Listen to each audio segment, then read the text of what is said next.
Krishna tells Arjuna, as the blazing fire turns wood to ashes, so does the fire of knowledge burn to ashes all reactions to material activities.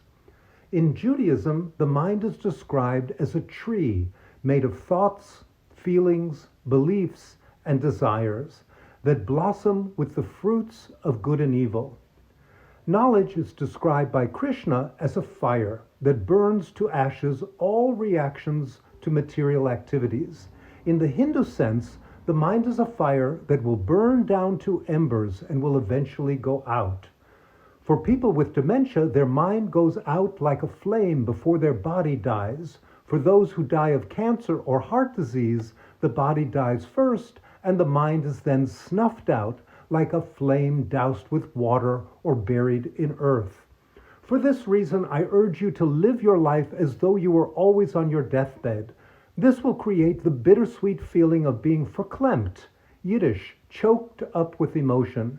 When your cup runneth over with gratitude to God for you being able to experience the miracle of life in both darkness and in light, you become transcendent.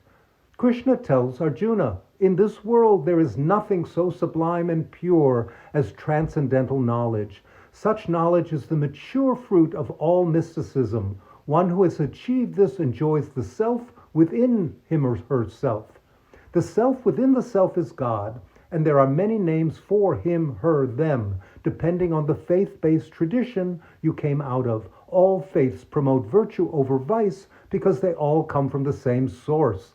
Allah, the last name for God, is a compilation of all the faiths that came before it. But if you don't study all 7 of the world's faiths, how will you come to understand the Quran? How will you use transcendentalism to achieve understanding of monotheism?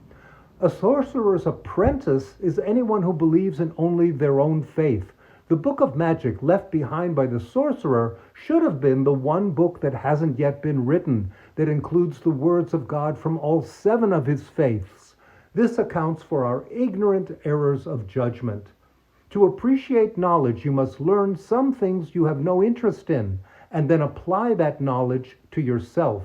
If your schooling would have taught you how to learn about yourself and why you should learn about yourself, your education wouldn't have failed you.